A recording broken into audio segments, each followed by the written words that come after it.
ইরাকের অন্তর্গত কারবালা প্রান্তরে হুসাইন রাদিয়াল্লাহু তাআলা আনহুর শাহাদাতের ঘটনা হয়েছে। মুহররমের 10 তারিখ ফজরের নামাজ থেকে যুদ্ধ শুরু। ইতিহাস অনেক বড়, আপনারা অনেকেই জানেন। হুসাইন রাদিয়াল্লাহু তাআলা আনহু ইয়াজিদের কবল থেকে মুসলমানকে নিরাপদে নেওয়ার জন্য চলে গেছিলেন। ওদিন তিনি শাহাদাত বরণ করলেন, তার সাথে আরো প্রায় 70 জনের উপরে শহীদ হয়ে গেলেন। শুধু তাই না, মুহররমের 1 তারিখ ওমরে ফারুকের শাহাদাত। যে ওমরে ফারুক রাদিয়াল্লাহু তাআলা আনহু ফজরের নামাজের ইমাম, দুশমন নামাজের ভেতরে সে পায়ের উপরে আক্রমণ শুরু করেছে। মুহররমের কয় তারিখ? তাহলে ওমর কি এমনি মৃত্যু হলো না শাহাদাত? আলীও শহীদ, ওসমান রাদিয়াল্লাহু আনহু শহীদ, ওমরে ফারুক রাদিয়াল্লাহু আনহু শহীদ। শুধু হুসাইনের শাহাদাত বার্ষিকী পালনে মিছিল কেন? হাসানেরটা পালন হয় না কেন? হযরত আলীর শাহাদাতের মিছিল হয় না কেন? হযরত ওসমানের শাহাদাতের মিছিল হয় না কেন? হযরত ওমরের শাহাদাতের মিছিল হয় না কেন? এগুলো তো কুসংস্কার। আর হাসান রাদিয়াল্লাহু আনহু যুদ্ধরত অবস্থায় 1 ওয়াক্ত নামাজ ছাড়েন নাই। ইয়াজিদের অবস্থা ছিল যে ইয়াজিদ ওই হুসাইন রাদিয়াল্লাহু আনহুর পেছনে অপকৌশল করার জন্য লোক পাঠিয়ে দিল। সেই ইয়াজিদ ছিল বেনামাজি। কি বেনামাজি? গান বাজায়, নাচ গান করে। খেলাফতে আসার পরে খেয়াল করেন, হুসাইন কি বেনামাজি? বলেন। ইয়াজিদ বেনামাজি, হুসাইন গান বাজায়, ঢোল বাজায়, নারী নাচায়, ইয়াজিদ নাচায়। আমগো দেশে যারা মিছিল করে অধিকাংশের দিকে তাকায় দেখেন, এরা বেশিরভাগ নামাজি নাকি বেনামাজি? বলেন। বেনামাজি হওয়া চরিত্রটা কি হুসাইনের না ইয়াজিদের? বলেন। অধিকাংশ মিছিলকারীরা কি গান বাজায়, নাচানাচি করে কি করে না? ফামান কানা ইয়ারজু লিকা রাব্বিহি ফালইআমাল আমালান সালিহা ওয়ালা ইউশরিক বিইবাদাতি রাব্বিহি আহাদা। আল্লাহ তাআলা বলেন, যারা অন্তর থেকে চাও রবের সাথে মোলাকাত করবা, সাক্ষাৎ করতে চাও, নবী জানায় দেন তাদের জন্য আমার কর্মসূচি। তারা জানো মোহাব্বত করে, একনিষ্ঠতার সাথে নেক আমল করে। কি আমল? নেক আমল। বদ আমল যেন না করে। বদ আমল 2 প্রকার, ফাহশা আর মুনকার। ইন্নাস সালাতা তানহা আনিল ফাহশাই ওয়াল মুনকার ওয়ালা যিকরুল্লাহি আকবার। ফাহশাও বদআমল, মুনকারও বদআমল। ফাহশা এমন বদআমল যেগুলো বুঝার জন্য দলিলের প্রয়োজন হয় না, আর মুনকার এমন বদআমল যেগুলো সমাধানের জন্য দলিলের বিকল্প রাস্তা খুঁজে পাওয়া যায় না। বদআমল 2 প্রকার। ফাহশা যেমন বলেছিলাম মিথ্যা বলা, এটা বদআমল। গালি দেওয়াটাও বদআমল। এটা বুঝার জন্য কোনো দলিলের প্রয়োজন হয় না, এর নাম ফাহশা। মুনকারও বদআমল, এমন বদআমল যা বুঝার জন্য দলিলের প্রয়োজন, সমাধানের জন্য। যেমন বুঝে শুনে বলবেন, সিজদা করা এটা গুনাহ না সওয়াব? সবাই বলেন। খুব চিন্তা করে বলছেন, সিজদা করা এটা গুনাহ না সওয়াব? নেক আমল না বদআমল? সিজদাটা যদি গায়রুল্লাহরে দেয়, বটগাছেরে দেয়, মাজারে, কবরে দেয়, নেক আমল কি? বদআমল। কিন্তু যারা সিজদা দেয় পীরের পায়, যারা সিজদা দেয় মাজারে, এরা কি বদআমল মনে করে দেয়? আপনি যদি বলেন খবরদার এমন কাজটা করবি না, কপাল দিয়া আল্লাহ ছাড়া অন্যের কদমে মাথা নোয়াইয়া সেজদা করবা না, কপাল ঠেকাইস না, এটা বদামল, এটা শিরিক, এটা হারাম। আপনাকে সে পাল্টা প্রশ্ন করবে, বাঙালি চালাক তো, পাল্টা প্রশ্ন করবে, হারাম কেন? জবাব দাও, দলিল দাও। আপনি বলবেন ইবাদতের জন্য আল্লাহ ছাড়া অন্য কাউকে সিজদা করা হারাম, বাস আপনি দলিল দিলেন।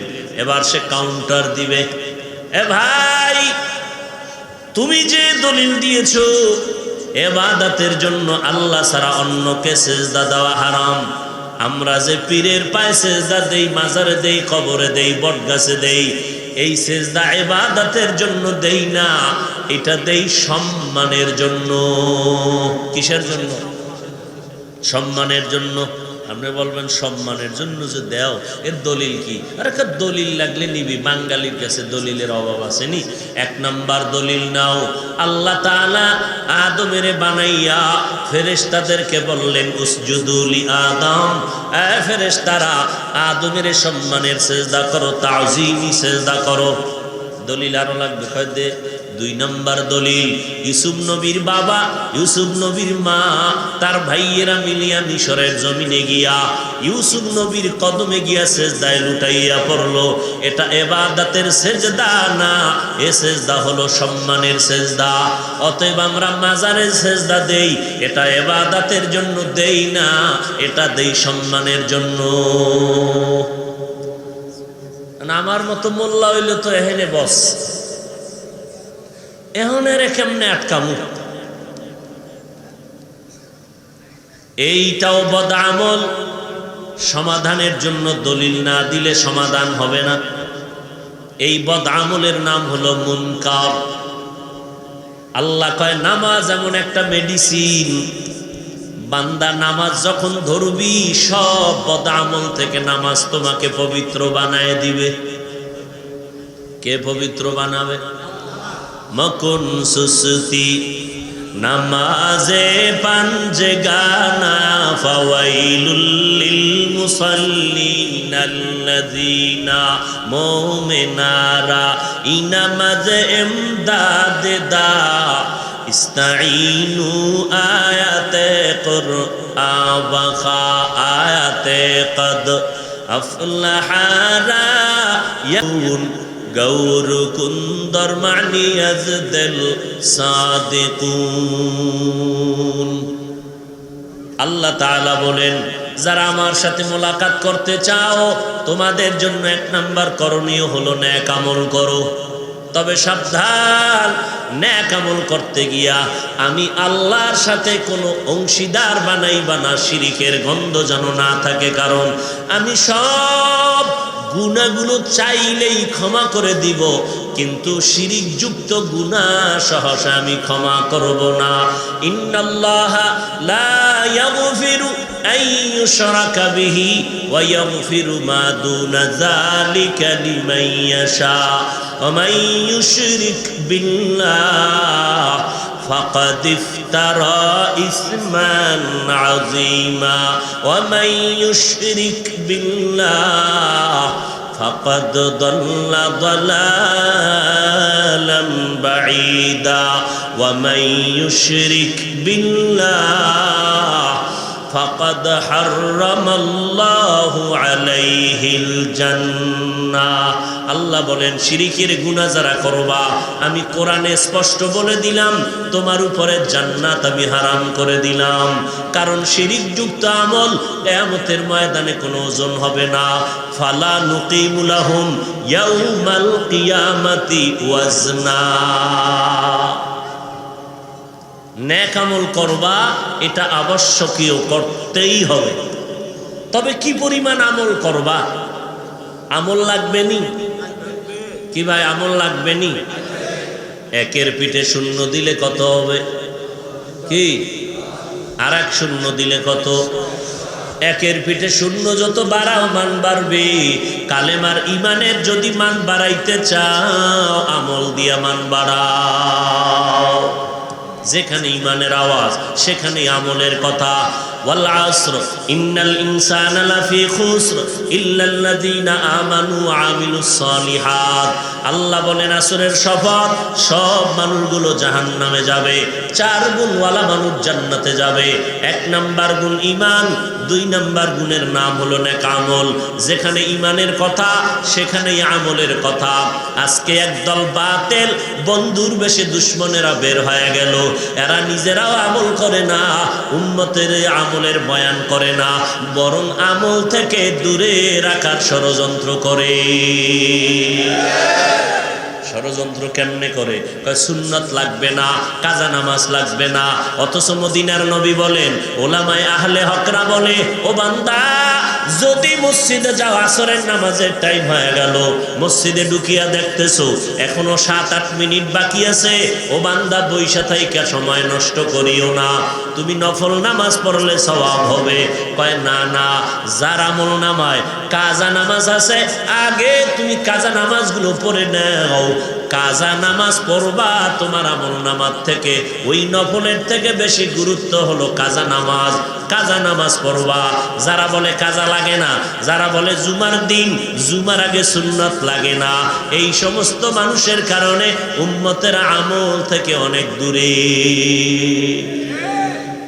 অথচ আমার নবী, সাহাবায়ে কেরাম বলেন বলেন আপনারা, এই ছাইরা দেব কিন্তু, হাত দুইটা উপরে উঠাইলে সব শেষ, কানলেও আর হাত নামবে না।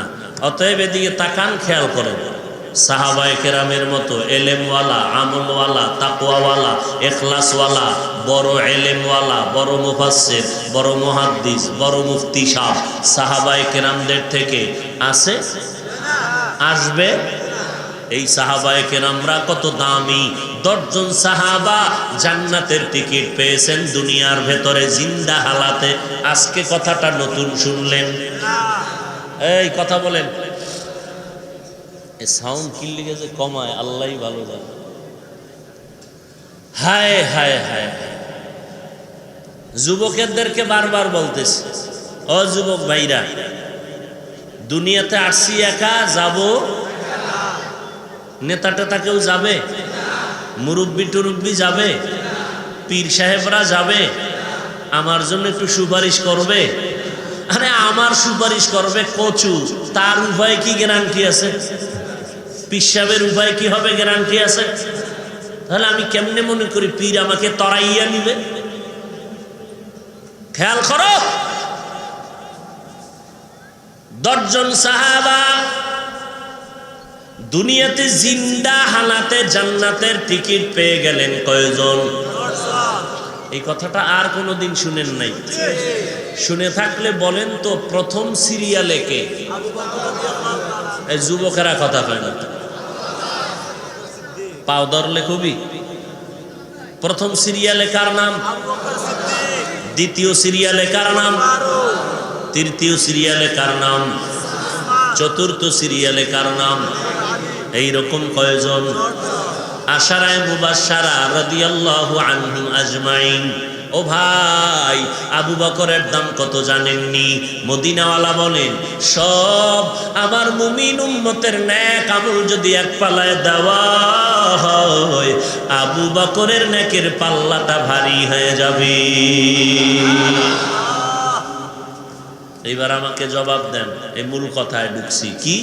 ওমর, আবু বকর, ওসমান, আলী সহ 10 জন সাহাবা জান্নাতের সুসংবাদ পেয়ে গেলেন।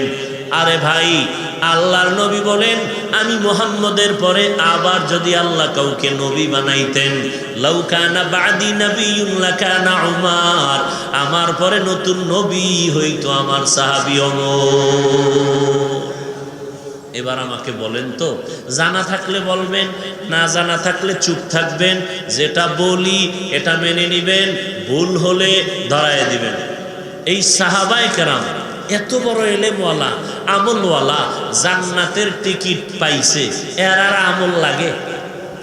এমিয়া জান্নাতের টিকিট পাইছে ডাইরেক্ট, এর আর আমলের দরকার আছে? অথচ আবু বকর, ওমর, ওসমান, আলী সহ বলেন তো, এরা তাহাজ্জুদ পড়ছেনি, ইশরাক আউয়াবিন পড়ছেনি, চাষ পড়ছেনি, পড়ছে। সারা রাত নামাজের মধ্যে কাটাইয়া দিলেন। ও এলাকার মুসলমান, নোয়াখালীর মানুষ, আল্লাহ বিবেক দিয়েছেন, আকল খাটাইয়া আমাকে একটু জবাব দেন।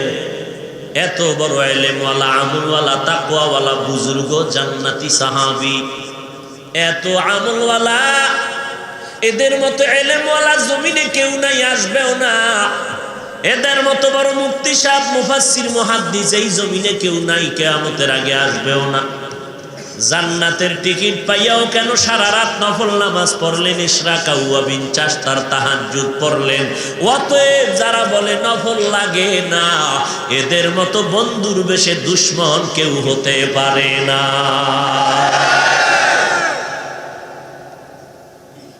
ভাই, আপনি নামাজ পড়েন না সেটা ভিন্ন কথা, আপনি দাড়ি রাখতে পারেন না ভিন্ন কথা, কিন্তু একজনের দাড়ির বিরুদ্ধে ওয়াজ করবে, এটা তো মেনে নেওয়া যায় না। আপনি আমল করেন না সেটা ভিন্ন, কিন্তু আমলের বিরুদ্ধে একজনে মানুষকে উৎসাহ দিবে, এটা তো মেনে নেওয়া যায় না। আমি তাহাজ্জুদ পড়ি না, একজনে তাহাজ্জুদের জন্য মানুষকে বয়ান দিবে রাসূলের হাদিস দ্বারা, এইটাকে অস্বীকার করার তো কোনো সুযোগ নাই। কি অবস্থা আমাদের! নিজেও করি না, অন্যেরা করবে তাও পছন্দ করি না, নিজেও কান্না করি না, কেউ কান্না করলে তাও পছন্দ করি না। কপাল কিভাবে পুড়ে ফেললাম খবর নেই। আল্লাহ তাআলা বলেন, নেক আমল করো। যেখানে ঈমানের কথা সেখানে আমলের কথা। ইন্নাল্লাযীনা আমানু ওয়া আমিলুস সালিহাত কানাত লাহুম জান্নাতুল ফিরদাউসি নুজুলা। যেখানে ঈমান সেখানে আমল।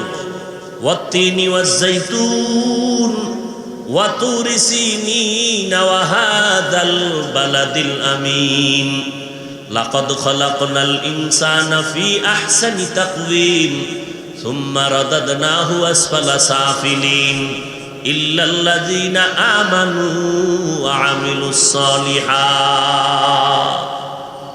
যেখানে ঈমানের কথা সেখানে আমলের কথা। বদ আমল নাকি নেক আমল?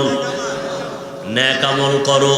এবার মদিনার নবী বলেন, আমল কি পরিমাণ করবা? মদিনার নবী বলেন, আখলিস দীনাকা ইয়াকফিকাল আমালুল কলিল। অল্প আমল করো, এটাই তোমাকে জান্নাতে বিনা হিসাবে পৌঁছাইয়া দিবে। তবে আমলের দিকে দুইটা বিষয় নজর রাখা লাগবে। একটা হলো প্রতিষেধক, আর একটা হলো প্রতিরোধক। প্রতিষেধক হলো আমলের জন্য 100% থাকতে হবে ইখলাস, 100% থাকতে পারবে না শিরিক, তাহলে আমল কবুল। তাহলে আমল গ্রান্টেড হওয়ার জন্য একটা হলো প্রতিষেধক আর একটা হলো প্রতিরোধক। প্রতিষেধক কি? 100% ইখলাস। প্রতিরোধক 100% শিরিক। ইখলাস থাকতে হবে 100, শিরিক থাকতে পারবে না 100। শিরিক থাকলেই আমল ভেজাল, ইখলাস না থাকলে আমল ভেজাল। ইখলাস বড় কঠিন জিনিস। ইখলাস এটা কাকে বলে? মা মা'নাল ইখলাস? তাসবিয়াতুল আমালি মিন তালাবি আওয়াজিন ওয়া গরজি আরজিন ওয়া রুয়াতি রিয়াইন। ইখলাস যেটা কোনো বিনিময় করা হয় না, নিঃস্বার্থভাবে আল্লাহর জন্য, কাউকে দেখাবার জন্য করা হয় না, দুনিয়ার কারো মন খুশির জন্য না, খালিসান লিওয়াজহিল্লাহি তাআলা। আমি যা করব, যা বলবো সব হবে আমার আল্লাহর সন্তুষ্টির জন্য। ইন্না সালাতি ওয়া নুসুকি ওয়া মাহইয়ায়া ওয়া মামাতি লিল্লাহ ওয়া মামাতি লিল্লাহি রাব্বিল আলামিন। রঙ্গে তাকওয়া, রঙ্গে সিদ্দিক, রঙ্গে দিতা আবদ বাকি বুয়াদ বার আবেদি। উঠা বসা করলেন, মোনাজাত দিয়ে দিলেন। কষ্ট করে আসছি, মূল্যায়ন করবেন না কষ্টের। আমি আপনাদের মেহমান, মেহমানদের দাওয়াত দিয়া মেজবান পালাইয়া যাওয়া, এটা নোয়াখালীদের অভ্যাস, আমগো বরিশালের অভ্যাস নেই। আল্লাহ হেদায়াত দান করুন। আরো আস্তে করে বল। এতক্ষণ বসলেন, আর 2 সেকেন্ড বসলে অসুবিধা কি?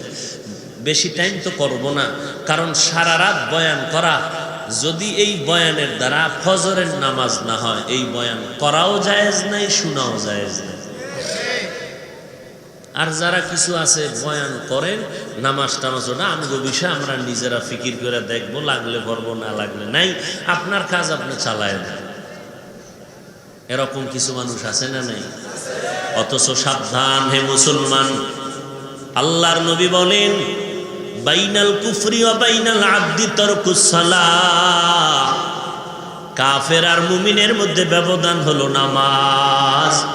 বেঈমানেরা নামাজ পড়ে না, মুমিনেরা কখনো নামাজ ছাড়ে না। অথচ আজকে এত মানুষ এই ময়দানে, দাঁড়াবারও জায়গা নাই।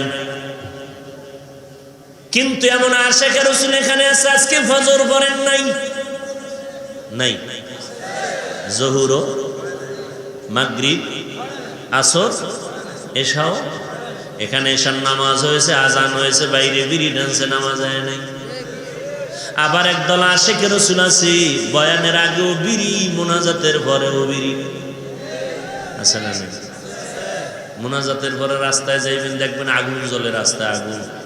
কি ব্যাপার? কই আহাম্মক, ওর মুখের ভিতরে আগুন জ্বলে, আমল শুরু হয়ে গেছে। আবার পকেটে হাত দিয়ে তালাশ করে, আছে না ভরে গেছে।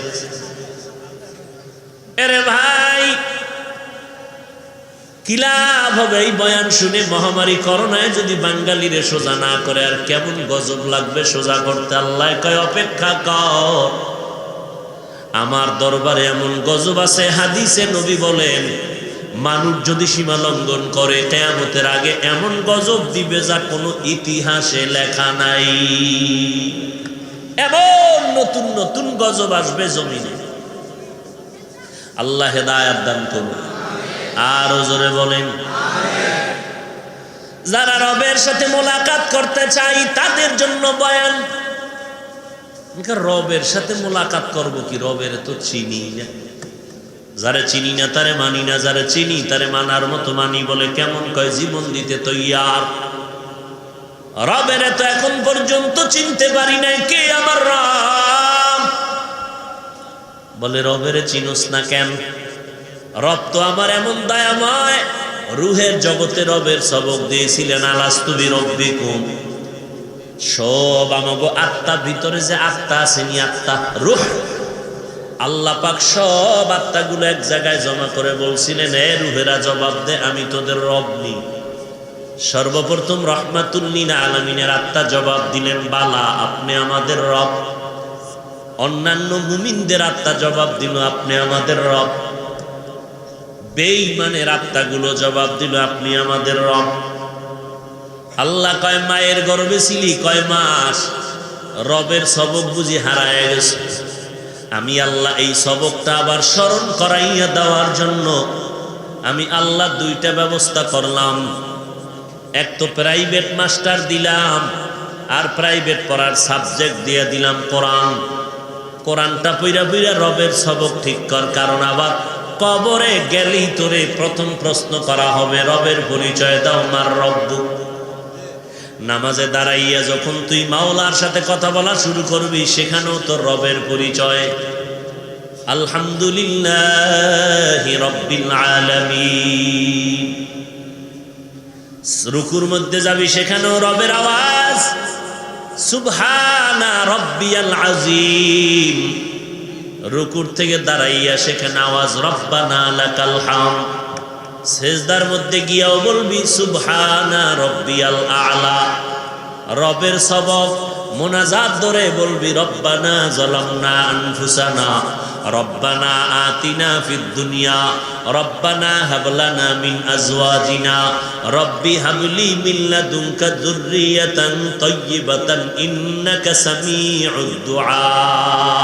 12 বারবার রবের সবক, বারবার রবের সবক। মা বাবার জন্য দোয়া করবি, সেখানেও রবের জিকির। রব্বির হামহুমা কামা রব্বায়ানি সাগীরা। ওই রবের কেন চিনলি না? কেমন আমার রব?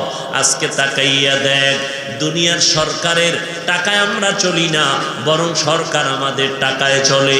আমাদের জমিনের ট্যাক্স, ঘরের ট্যাক্স, বিদ্যুতের বিল, সব ট্যাক্স নিয়ে নিয়ে সরকারি কর্মচারীরা চলে। আমরা এমপির টাকায় চলি না, এমপি জনগণের ট্যাক্সের টাকায় বেতন নেয়, জনগণের টাকা খাইয়া সরকারি কর্মচারীরা চলে। কিন্তু রে বাবা, তাকাইয়া দেখছনি, একটু যদি উল্টা পাল্টা করো, সরকার সাথে সাথে পুলিশ পাঠাইয়া হ্যান্ডকাপ লাগায় দিবে। তাড়াতাড়ি জেলখানায় ঢুইকা যা, তদন্ত পরে হবে।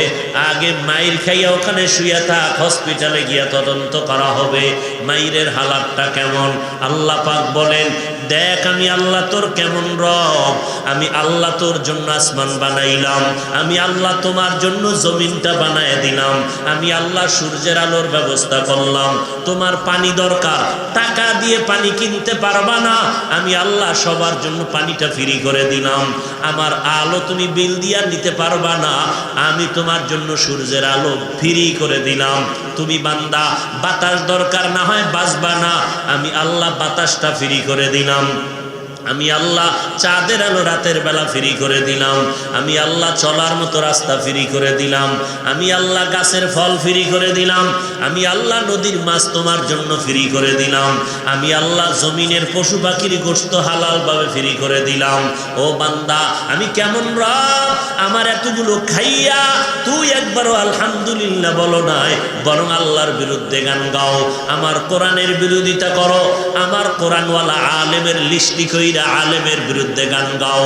আমি আল্লাহ রাগ করিয়া একটা সেকেন্ডের জন্য রাগ করে পানিও বন্ধ করি নাই, বাতাস বন্ধ করি নাই, সূর্যের আলো বন্ধ করি নাই, চাঁদের আলো বন্ধ করি নাই। আমি আল্লাহ মোহাব্বত কইরা তোরে লালন পালন করতেছি। আমি আল্লাহ সব দিয়া দিলাম, ও বান্দা খা। আমি আল্লাহ রাগ না করিয়া তোরে আবার মায়া কইরা ডাকতেছি। ওয়া ইজা সাআলাকা ইবাদি আন্নী ফাইন্নী করিব উজিবু দাওয়াতাদ দাঈ ইজা দাআন ফালইস্তাজিবু লি ওয়ালইউমিনু বি লাআল্লাহুম ইয়ারশুদুন।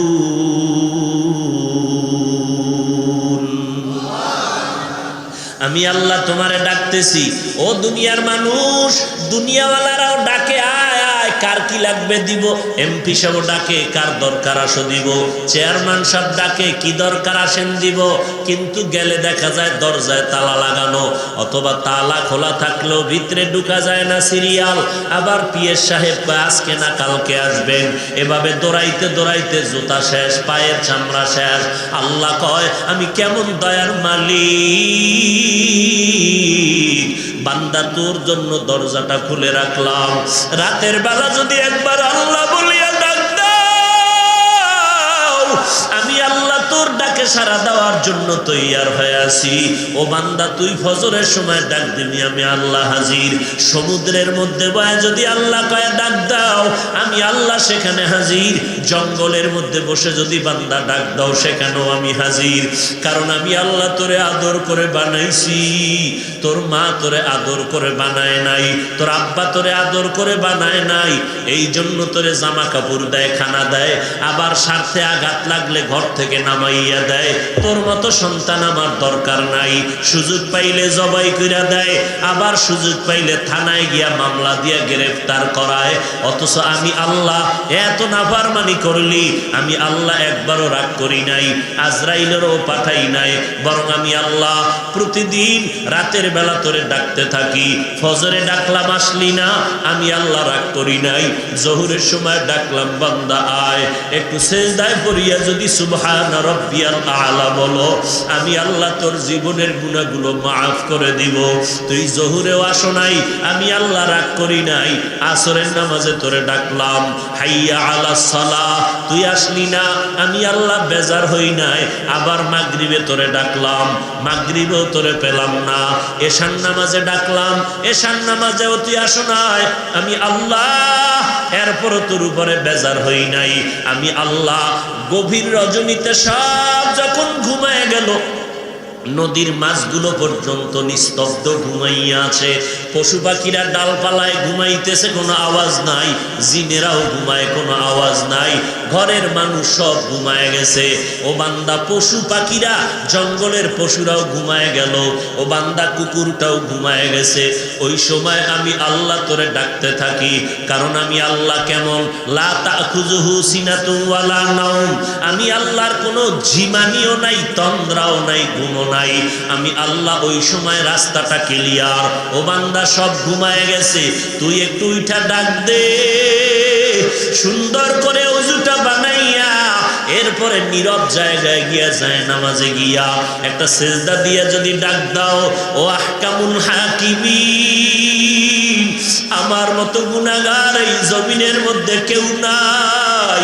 আমার গুনার খবর আমার মা জানে না, আমার ভাই জানে না, আমার স্ত্রী, আমার সন্তানেরা জানে না রে আল্লাহ। আমি এই মোবাইলটা চালাইয়া গুনাহ করে করে আমার হাত দুইটা নাপাক করে ফেলেছি। মোবাইলের গুনার কারণে আমার জিহ্বা নাপাক, আমার অন্তর নাপাক, আমার চোখ দুইটা নাপাক, আমার পাও দুইটা নাপাক। এই গুনার খবর আমার স্ত্রী যদি জানতো, আমাকে আর সম্মান করতো না। আমার সন্তান যদি জানতো, সম্মান করে আমাকে আব্বা বলে ডাকতো না। ও আল্লাহ, এই রাতের গভীরে কেউ দেখে না, আপনি তো দেখতেছেন। আমি আপনার দরজায় তওবার জন্য রেডি হয়ে গেলাম। এক আল্লাহর বান্দা, বয়স অনেক বুড়া হয়ে গেল। এই বুড়া হইতে হইতে জীবনের সব কাজ করলো, সব অকাজ, অন্যায় অন্যায়, এমন কোনো অন্যায় নাই বুড়া মানুষটা করে নাই। জীবনের প্রত্যেকটা মুহূর্তে শুধু অন্যায়। কত মায়ের সামনে সন্তানের জবাই করেছে, কত মানুষের সম্পদ চুরি ডাকাতি করেছে। এক পর্যায়ে চিন্তা ভাবনা এসে গেল, আমি বুড়া হয়ে গেলাম, দুর্বল দুর্বল ভাব। এক সময় তো আমার মরণের বিছানায় যেতে হবে। আমার ডানে কত বন্ধু, বামে বন্ধু, এক এক করে সবাই চলে গেল। একদিন তো আমারও চলে যেতে হবে। কিন্তু এলাকার মানুষ আমারে সবাই খারাপ জানে। আমি এই খারাপ বদনাম নিয়ে যদি কবরে যাই, মরিয়া গেলে আমার সন্তানের মানুষ খারাপ বলবে না। আমি এর থেকে পরিত্রাণ পাওয়ার কোনো রাস্তা আসেনি। আল্লাহর বান্দা ইমাম সাহেবের কাছে গিয়া পরামর্শ নিল। ইমাম সাহেব ডাক দিয়া কয়, মাওলার দরবারে তওবার দরজা খোলা। তুমি গভীর রাত্রে উঠিয়া মাওলার কাছে সিজদায় পড়ে কান্না করো, আমার আল্লাহ তোমার গুনাহগুলো মাফ করে দিবে। ইমাম সাহেবের পরামর্শ নিয়া ওই বৃদ্ধ মানুষটা রাতের গভীরে ঘুমায় না। স্ত্রী কয়, কেন ঘুমাও না? বলে, আজকে আমার একটু কাজ আছে, তুমি ঘুমায় যাও। স্ত্রী ঘুমায় গেল, সন্তানেরা ঘুমায়। ওই আল্লাহর বান্দা অন্যায়কারী বুড়া মানুষ রাতের গভীর যখন হয়ে গেল, কোন রকম অজু বানাইয়া যায় নামাজটা বিছাইয়া একটা রুমের মধ্যে বৈশা বৈশা মাওলার কাছে কান্না করে, ও আল্লাহ, জীবনে তো কোরআন পড়তে পারি নাই, জীবনে তোমারে চিনতে পারি নাই, জীবনে তোমার রবের পরিচয়টা নিতে পারি নাই। ও আল্লাহ, তোমার ইবাদতের হুকুম মানতে পারি নাই, নেক আমল জীবনে করি নাই, যত আমল করছি সব বদ আমল। এখন আসছি তওবা করার জন্য। ও আল্লাহ, তোমার এক বান্দা ইমাম সাহেব আমাকে পরামর্শ দিছে, এই টাইমে নাকি তুমি প্রথম আসমানে আসছো বান্দার গুনাহ মাফ করার জন্য। ও আল্লাহ, সবাই ঘুমায় গেছে, আমি ঘুমাই নাই, তোমার দরবারে ক্ষমা চাইতেছি, আমারে মাফ করে দাও। আল্লাহর বান্দা এই বলে বলে কান্না শুরু করলো। কান্নার আওয়াজটা শুধু বাড়তেছে বাড়তেছে, এমন বাড়া বাড়লো স্ত্রী সজাগ হয়ে দেখে স্বামী যায় নামাজে বসে কান্না করে। হঠাৎ গায়েবী আওয়াজ, এই বুড়া, কান্না করে লাভ নাই, তোর নামটা জাহান্নামীদের খাতায় লেখা হয়ে গেল, এখন আর কান্না করে কোনো লাভ হবে না। ওই বুড়া মানুষটা আবার জোরে জোরে কান্না শুরু করলো। এক পর্যায়ে পেছন দিক দিয়া বিবি ডাক দিয়া কয়, স্বামী আমার, তুমি আওয়াজ পাও নাই? তোমার নামটা জাহান্নামীদের খাতায় লেখা হয়ে গেল, তোমাকে আল্লাহ জাহান্নামের আগুনে জ্বালাইবে, তুমি আবার কান্না করো কেন বলো? এবার আল্লাহর বান্দা বুড়া মানুষ গুনাহগার কান্না করে ডেকে বলে, ও বিবি, বলো, কান্না বন্ধ করে কোথায় যাব? নতুন কোন দরওয়াজা আছে নাকি নাজাত পাওয়ার মতো? বলে নতুন কোনো দরওয়াজা নাই। বলে তাহলে এই দরওয়াজায় বসছি, এই দরজা থেকে ফিরিয়া যাব না। কান্না করা আমার কাজ, ক্ষমা করবেন কি করবেন না সেটা মালিকের কাজ, আমি কান্না বন্ধ করব না। এই বলিয়া বান্দা আবার যখন কান্না শুরু করলেন, ইয়া আল্লাহ তুমি আমারে মাফ করে দাও, আমার গুনাহ মাফ করে দাও, আমি আর জীবনে গুনাহ করব না, অন্যায় করব না, নবীর তরিকার বাহিরে চলব না, মা বাবার সাথে বেয়াদবি করব না, নবীর সুন্নতের জবাই করব না, মানুষের উপরে জুলুম করব না, আল্লাহ তুমি মাফ করে দাও। লোকটা হাউমাউ করে যখন গভীর রজনীতে কান্না করে, হঠাৎ আবার নতুন করে গাইবি আওয়াজ, ও বান্দা কান্না বন্ধ করে দাও, তোমার নামটা এখন জান্নাতীদের খাতায় লেখা হয়ে গেল। এর এলাকার মুসলমান যুবক, ও পর্দার আড়ালের আম্মা জানেরা, ও বৃদ্ধ বাবাজি, কয়দিন আর দুনিয়ার রং তামাশা। এই জীবনে অল্প বয়সে কত যুবকের লাশ কবরে রাখলাম, কত যুবকের দাফন কাফন করলাম, কত জানাজার নামাজ পড়াইলাম, এমন একটা দিন নাই যে মরণের খবর নাই। ও বান্দা কয়দিন আর বাঁচবা? এই মহামারী করোনায় কত মরণের খবর আর খবর। ওই অন্ধকার কবরে যেদিন ডাক আসবে, 2 ফোঁটা চোখের পানি ছেড়ে দেখো, একটু চোখ দুইটা বন্ধ করে 1 মিনিট ভাবো, আজকে আমার ডানে বামে কত বন্ধু, কত ছেলে সন্তান, টাকা পয়সা, বাড়ি গাড়ি। বিপদের খবর পাইলে সবাই দৌড়ায়, কিন্তু চোখটা বন্ধ করে 1 মিনিট যদি ভাবিয়া দেখো রে বাবা, এখনই যদি আমার মরণটা হয়ে যায়, আমার আপন সন্তানের আমার গায়ের গেঞ্জিটা বেলেট দিয়া কেটে কেটে রেখে দিবে, ওই বাজার থেকে 3টা দুর্বল সাদা কাপড় নিয়ে আসবে, আমারে গরম পানি দিয়া গোসল করাইয়া এরপরে বাঁশবাগানে কবরের মধ্যে নিয়ে যাবে জানাজা পড়াইয়া। ওই কবরে যখন আমাকে রাখবে, আমি আলেম না মূর্খ, ধনী না গরিব, কাফনে লেখা নাই, ওই কবরে যাওয়ার পর আমার সঙ্গে যাবে না আমার মা, আমার বাবা, আমার ভাই, আমার বোন, এত বন্ধুরা কই? এখন তো সব আমারে বাঁশবাগানে রাইখা সবাই চলে গেল। ওই কবরে এখন 2 জন ফেরেশতা কবরে আসবে প্রশ্ন করার জন্য। 3টা প্রশ্ন আমাকেও করবে, আপনাদেরও করবে। 1, রবের পরিচয় দাও, 2 নাম্বার ধর্মের পরিচয় দাও, 3 নাম্বারে রহমাতুল লিল আলামিনের পরিচয় দাও। তুমি কয় টাকার মালিক, মাওলানা না মুফতি সাহেব, ডাক্তার না রুগী, তাও জিজ্ঞাসা করবে না। এই 3টা প্রশ্ন সবার বেলায় রেডি। নবী বলেন যারা জবাব দিতে পারবে তাদের কবর হবে রওজাতুম মির রিয়াজিল জান্নাহ, আর যারা জবাব দিতে পারবে না তাদের কবর হবে হুফরাতুম মিন হুফারিন নার। জবাব দিতে কারা পারবে? আমরা বক্তা পারবো, গ্যারান্টি নাই। টুপিওয়ালা পারবো, গ্যারান্টি নাই। ওরে গ্যারান্টি যদি থাকতো, আমলওয়ালা সাহাবায়ে কেরাম কেন মরণ পর্যন্ত কান্না করলেন? অতএব আল্লাহর বান্দারা তবে আশা করা যায়, নবী বলেন দুনিয়াতে যারা রবের গোলামি করবে, কবরে গিয়ে আল্লাহ তৌফিক দিলে জবাব দিবে রব্বি আল্লাহ, আমার রব কেউ না, একমাত্র আমার আল্লাহ।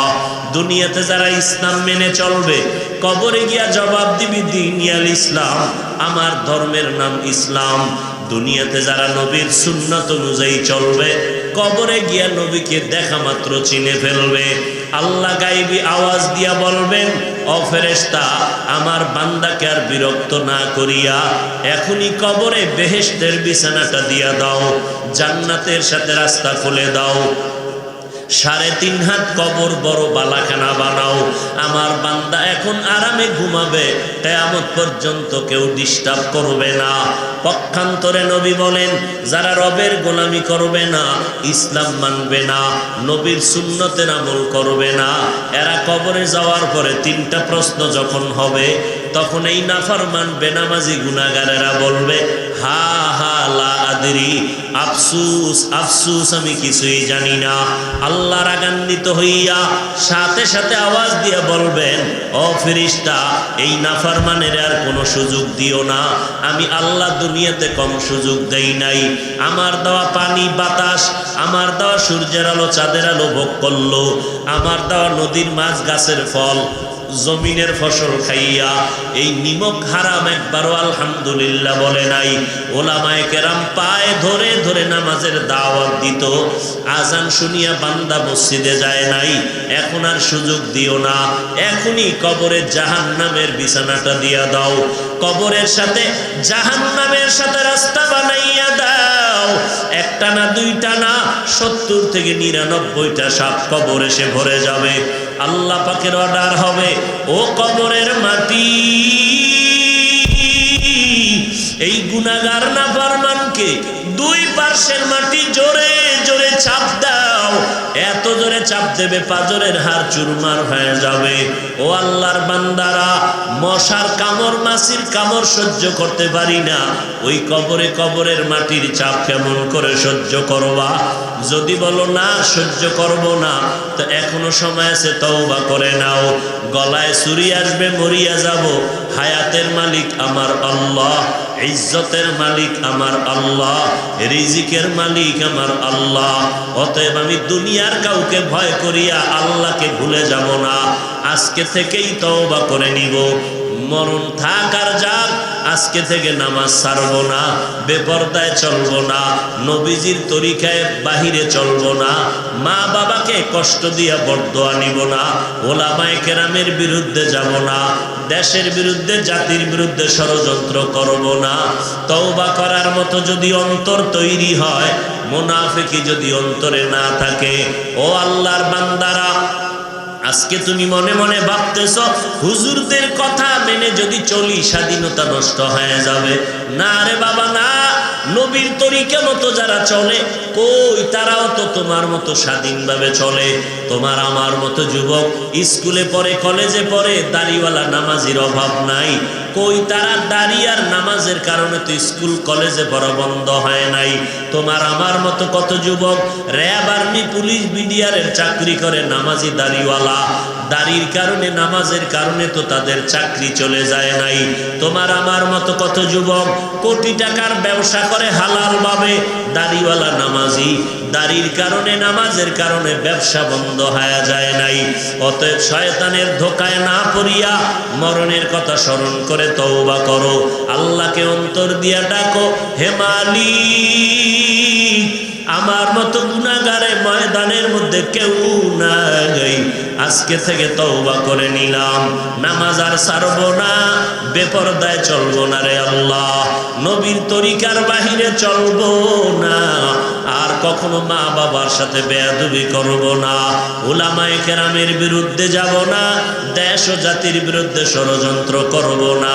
তওবা করার যদি অন্তরে নিয়ত হয়, তওবার জন্য যদি অন্তর তৈরি হয়ে যায়, খাঁটি তওবার নিয়ত যাদের আছে, খাঁটি তওবার নিয়তে দুটো হাত আমার আল্লাহকে উঠাইয়া দেখাইয়া দাও।